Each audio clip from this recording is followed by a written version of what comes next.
Lakshmi live show. Telangana Congress senior నేతలు గుత్తా, వివేక్, వినోద్, భాస్కర్ రావుతో పాటు ఇంకా కాంగ్రెస్ శ్రేణులు అలాగే సిపిఐ ఎమ్మెల్యే రవీంద్ర నాయక్ టీఆర్ఎస్ లో చేరిక సందర్భంగా ముఖ్యమంత్రి కొన్ని ఆసక్తికర వ్యాఖ్యలు చేశారు. ప్రభుత్వం ఏర్పడి ఇంకా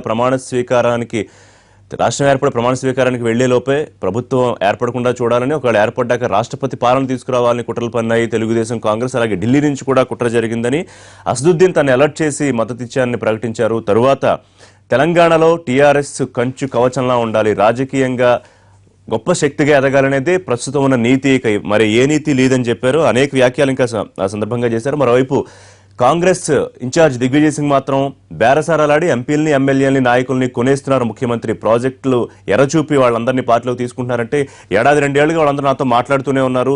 96 నుంచే గుత్తా నాతో టచ్లో ఉన్నారు, ఆయన నాకు చాలా మంచి మిత్రుడు, వాళ్ళు అభివృద్ధిని చూస్తున్నారు తప్ప నేను తీసుకోవట్లేదని కేసీఆర్ వ్యాఖ్యలు చేశారు. సమన్వయ కమిటీ భేటీ కూడా జరిగింది కాంగ్రెస్, దాంట్లో కొన్ని నిర్ణయాలు తీసుకున్నారు. ఈ అంశాలపైన ఇవాళ మనం లైవ్ షోలో మాట్లాడదాం. మనతో పాటు అతిథులు జాయిన్ అవుతున్నారు. ఇవాళ బి పుష్పలీల గారు, మాజీ మంత్రి, తెలంగాణ బీజేపీ ముఖ్య నేత.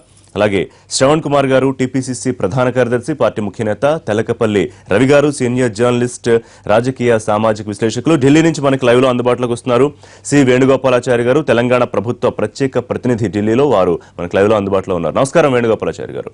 రైట్, శ్రవణ్ గారు, కుట్ర చేశారా? ప్రభుత్వం ఏర్పడిన తొలినాళ్లలోనే కాంగ్రెస్, టీడీపీ కలిసి ఢిల్లీ నుంచి కూడా కుట్ర జరిగింది. అది చాలా కీలకమైన ఆరోపణ చేశారు నిన్న. ఉన్నది లేనట్టు, లేనిది ఉన్నట్టు భ్రాంతికి లోను కావటాన్ని ఒక మానసిక వ్యాధి అంటారు. దాన్ని సైకలాజికల్ టర్మ్స్లో సిజోఫెర్నియా ఏదో అంటారు. ఇవాళ ముఖ్యమంత్రి గారు బహుశా భ్రాంతితో కానీ ఆ సమస్యతో ఏమైనా బాధపడుతుండో తెలియదు, లేకపోతే ఒక బేలత్వాన్ని, లేనిపోని బేలత్వాన్ని ప్రదర్శించి నన్ను కుట్రపూరితంగా నా ప్రభుత్వాన్ని కూల్చివేయాలని ప్రయత్నం చేస్తున్నారు అని చెప్పని ఏమన్నా లబ్ధి పొందాల బేలత్వంతో.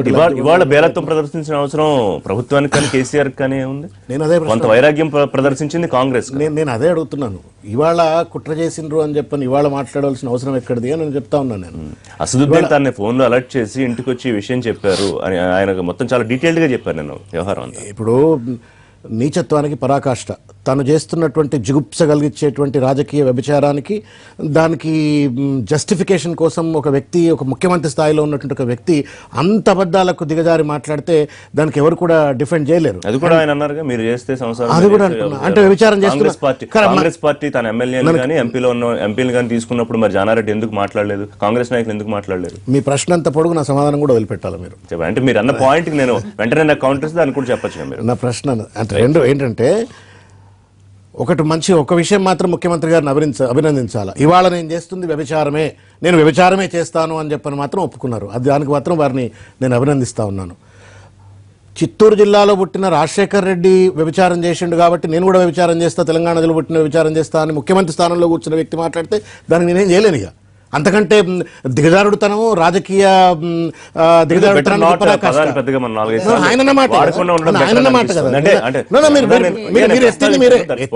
ప్రస్తావించాను. నాకు నేను అదే బాధపడుతున్నా. అమ్మా, ముఖ్యమంత్రి ప్రస్తావించారు, ముఖ్యమంత్రి గారి మాటలే మాట్లాడినారు కాబట్టి బాధ. చర్చ ఎందుకు వస్తాను? ముఖ్యమంత్రి గారు మాట్లాడినారు కాబట్టి దాన్ని చర్చ చేస్తాను, లేకపోతే అది ఎందుకు మాట్లాడుకుంటాం మనం? మనకేం అవసరం? మీరు చేస్తే సంసారం, ఏం చేస్తే వారు మాట్లాడు తప్పదు. రాష్ట్రపతి పాలన తీసుకోవడానికి ఢిల్లీ నుంచి కానీ ఇక్కడ తెలుగుదేశం, కాంగ్రెస్ కానీ కలిపి కుట్రలు చేయలేదు అని మీరు చెప్పారు. ఆడలేనమ్మా మధ్యలో అందరితో మాట్లాడదాం. మీరు సమాధానం చెప్పనిస్తలే రిషి గారు. You should allow people to talk. Then you ask a question, then you should allow people to talk. ఆడలేనమ్మా మధ్యలోడింది అన్నట్టుగా ఇవాళ పరిపాలనా పరంగా పరిపూర్ణంగా ఫెయిల్ అయినటువంటి ఒక ముఖ్యమంత్రి గారు తన పార్టీ మాత్రమే తెలంగాణలో బతకాలా, ప్రతిపక్షాలు ప్రశ్నించే గొంతుకలను పూర్తిగా కోయాలన్న ఉద్దేశంతో ఆ చేస్తున్న జిగుప్స కలిగించేటువంటి ఒక రాజకీయానికి జస్టిఫికేషన్ కోసం ఇది అడ్డమైనటువంటి ఒక రీతిలో ముఖ్యమంత్రి గారి స్థానంలో ఉన్న వాళ్ళు మాట్లాడితే దానికి ఎవరు సమాధానం చెప్పే పరిస్థితిలో ఉండరు. ఇవాళ అంత దిగజాడు రాజకీయాలకు పరాకాష్ఠగా వారు మాట్లాడుతూ ఉన్నారు. దీన్ని తీవ్రంగా మేము ఖండిస్తా ఉన్నాం. వేణుగోపాలాచారి గారు, కుట్రలు పన్నడం అనే మాట భ్రమలు, భ్రాంతులు ఉండడం, లేకపోతే ప్రజలకి సానుభూతో, లేకపోతే బేలతనం చూపించడానికి చేస్తున్న వ్యాఖ్యలు అని చెప్పి కాంగ్రెస్ నుంచి వర్షను. ఇప్పుడు ఏదేమైనప్పటికీ కూడా 2 సంవత్సరాల పరిపాలన గురించి రాష్ట్ర కాంగ్రెస్ నాయకులకు కనపడటం లేదా అని తెలియదు. కానీ స్వయంగా ప్రధానమంత్రి మోడీ గారు కానీ, కేంద్ర మంత్రులు కానీ హైదరాబాద్ రాష్ట్రానికి వచ్చినప్పుడు, తర్వాత ఢిల్లీలో మేమందరం కలిసినప్పుడు కూడా తెలంగాణ రాష్ట్ర ప్రభుత్వం చేపడుతున్న కార్యక్రమాలు దేశంలో ఏ ప్రభుత్వం కూడా చేపట్టడం లేదని చెప్పి స్వయంగా నీతి ఆయోగ్ లాంటి ప్రతిష్టాత్మక సంస్థ కూడా మొన్న మిషన్ భగీరథ, మిషన్ కాకతీయ లాంటి కార్యక్రమాలు దేశం మొత్తంగా విస్తరించాలని చెప్పేసి రికమెండ్ చేసిన విషయం బహుశా చూసుకోవాలి. ఒకటి. రెండు, ఈరోజు పార్టీలో మారుతున్న అందరినీ కూడా ఈరోజు టీఆర్ఎస్ పార్టీ పోయి అక్కడ రిక్వెస్ట్ చేయటం లేదు.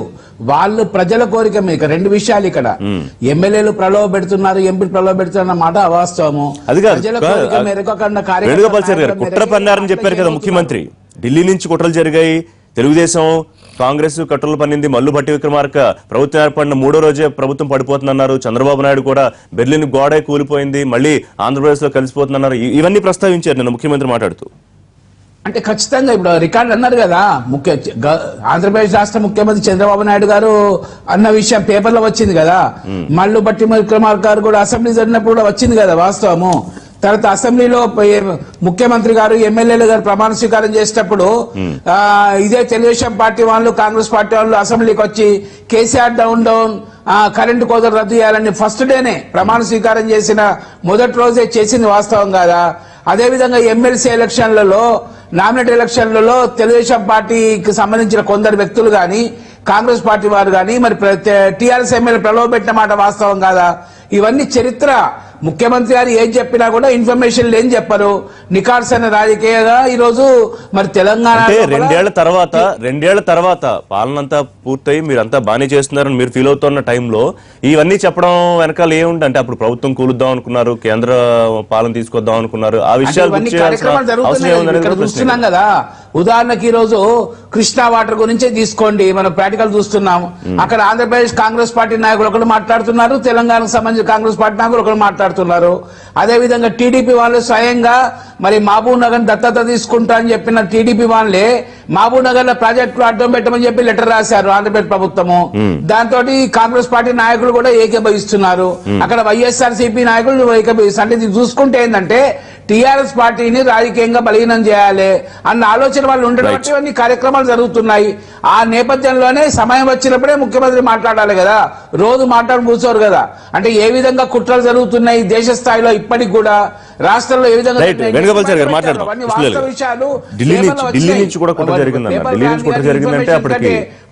ఖచ్చితంగా ఇన్ఫర్మేషన్ ఉంటుంది.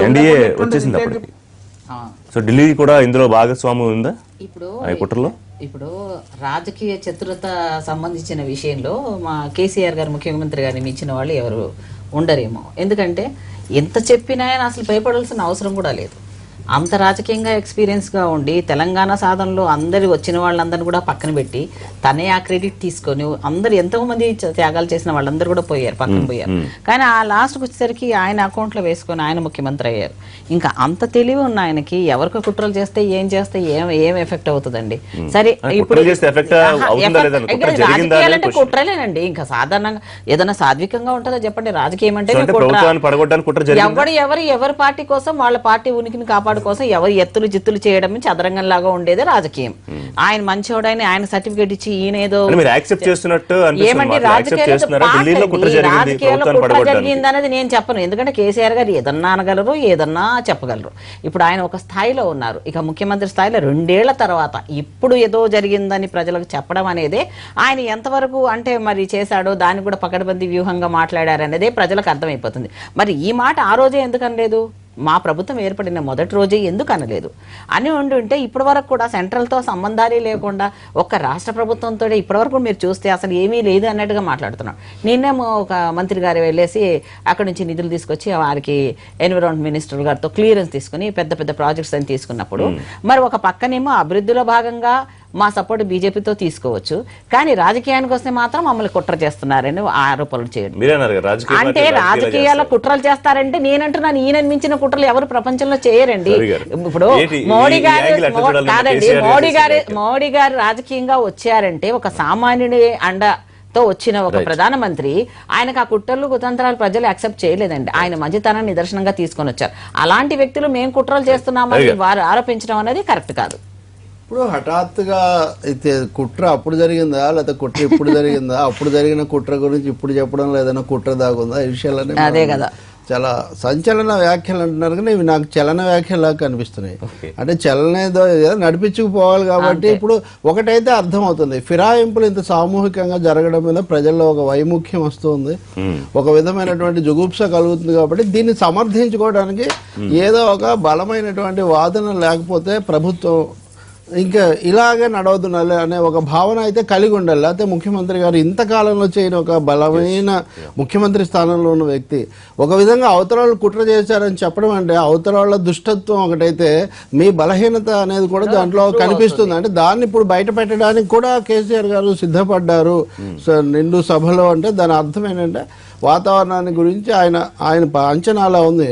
నిజానికి ఆయన పెద్ద ప్రజానాయకుడు, అంటే ఉద్యమానికి నాయకత్వం వహించారు. ఉద్యమ నాయకుడిగా రెండు ఆయన విజయాలు, తెలంగాణ రాష్ట్ర సాధన ఆయన ఘనత అనుకుంటే, రెండు అయిన తర్వాత ఆయన మీద కుట్ర చేయడం అంత సులభమైనటువంటి విషయం కాదు. చేస్తే ఏం చేయాలి అంత పెద్ద ప్రజానాయకుడు? ప్రజా ఉద్యమానికి పిలిపి వాళ్ళు కానీ ఫిరాయింపుల ఉద్యమానికి అయితే పిలిపించి ఉండకూడదు కదా. అది కూడా మీరు కుట్ర జరిగింది అంటుందేమో ప్రభుత్వం ఇంకా ఏర్పడక ముందే, డెసిగ్నేటెడ్ చీఫ్ మినిస్టర్గా ఉన్నప్పుడే కుట్ర జరిగితే చీఫ్ మినిస్టర్గా 1 year పాటు చాలా సుస్థిరమైన విజయ పరంపరల తర్వాత ఫిరాయింపులకు మీరు తెర తీయాల్సినటువంటి అవసరం ఉంది. కాబట్టి అప్పుడెప్పుడో కుట్ర జరిగితే మీరు ఇప్పుడు ఫిరాయింపులు ప్రోత్సహించడం దానికి ఇది ఎలా ఇది చికిత్స కాదు. పైగా ఆ చికిత్స చాలా ఆలస్యంగా, కుట్ర అంటే మీరు అత్యవసర చికిత్స చేస్తారు ఎప్పుడైనా కానీ. ఏడాది ఆగి ఏడాది తర్వాత ఒక పార్టీని ఫినిష్ చేసి ఇంకొకటి ఏంటంటే ఇదే నీతి అని కూడా చెప్పేశారు. ఇంకో మాట, ఇందులో రాజకీయంగా పొంతం లేని అంశాలు ఉన్నాయి. కాంగ్రెస్ టీడీపీ, మీరు మొదటి దశలో అంతా టీడీపీనే విమర్శించేవాళ్ళు, రెండో దశలో కాంగ్రెస్. ఆ రెండు పార్టీలు కలిసి కేంద్రంలో బీజేపీ కాంగ్రెస్ కు బద్ధశత్రువు, ఈ 3 పార్టీలు కలిసి మిమ్మల్ని ఎలా కుట్ర చేస్తాయి? ఎలా సాధ్యం అవుతుంది? చేసుంటే కూడా చేసున్నాయని మీకు చెప్పింది ఓవైసీ గారు. అంటే ఓవైసీ గారు మిమ్మల్ని ఒక విధమైన అభద్రతకు గురి చేసి మజ్లిస్ యొక్క ప్రయోజనానికి దాన్ని వాడుకున్నారా అని ఒక సందేహం కూడా ఇప్పుడు కలుగుతుంది. దాన్ని మీరు ఇంతకాలం అయిన తర్వాత కూడా నిర్ధారించుకొని ఉండాల్సింది ముఖ్యమంత్రి. అంతే కదా, 2 ఏళ్ళు అయింది కాబట్టి ముఖ్యమంత్రి గారు నిర్ధారించుకోవడానికి కావాల్సిన యంత్రాంగం ఉంది, రాజకీయ బలం ఉంది, ఆయనకు అన్ని ఉన్నాయి. అవన్నీ ఏమీ లేకుండా 2 ఏళ్ల కిందట ఓవైసీ గారు చెప్పినారన్న మాటను మీరు 2 ఏళ్ల తర్వాత చెప్పడం. సరే, ఇంక ఇవేంటారా బట్టి విక్రమార్క, చంద్రబాబు నాయుడు, కిరణ్, ఇవన్నీ పత్రికల్లో మాట్లాడినవి, అవన్నీ కుట్రలేం కాదు, అవి బహిరంగంగా జరిగాయి. నేను ఒక్క మాట మాత్రం చెప్తాను. 63 మంది ఎమ్మెల్యేలే ఉన్నప్పుడు 4 ఎమ్మెల్యేలు ఎప్పుడు మారినా కానీ ప్రభుత్వానికి గండం ఉంటుంది అనేది ఒక నిజం. అది అందరికీ తెలుసు, దానికి ఏం పెద్ద కుట్ర అక్కర్లేదు.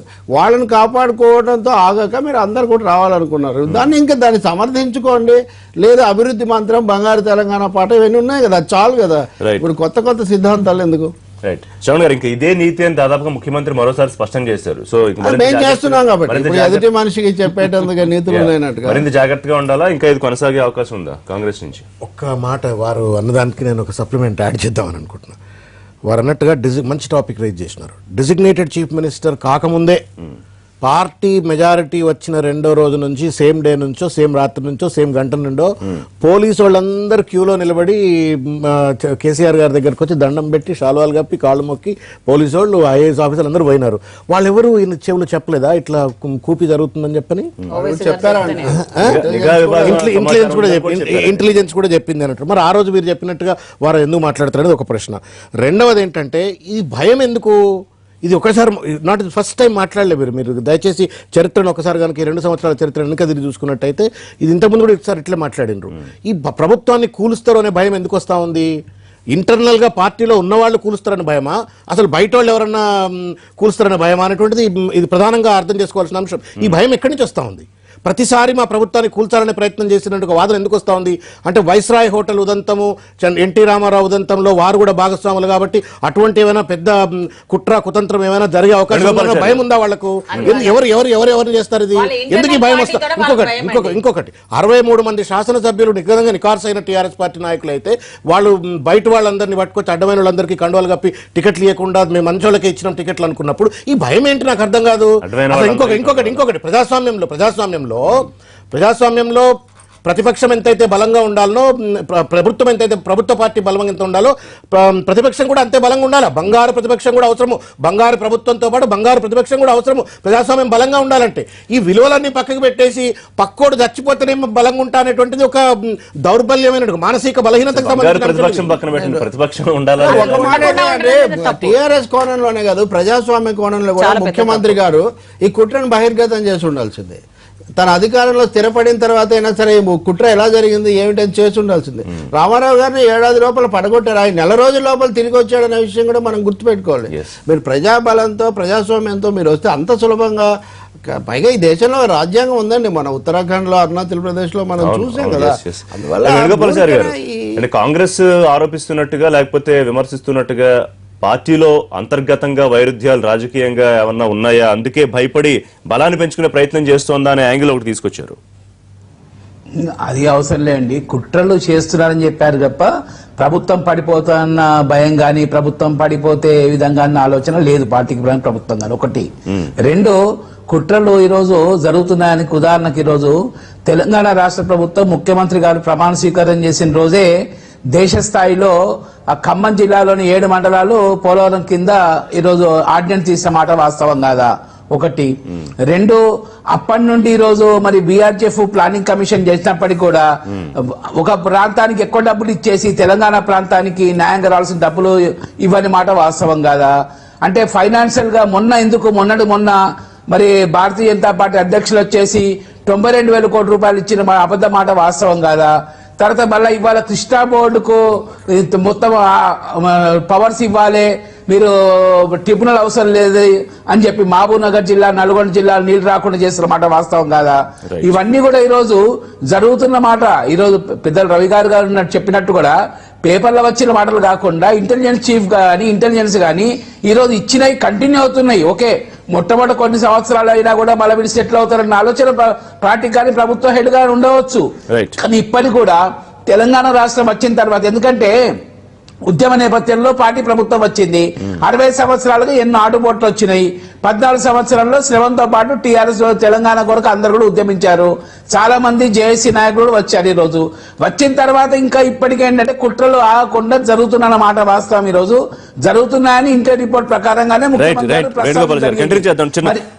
మీరు అడిగిన ప్రశ్నలు కూడా సమాధానాలు తెలుసుకునే ప్రయత్నం చేద్దాం. లైవ్ షోలో చిన్న బ్రేక్ తర్వాత చర్చ కొనసాగుతుంది.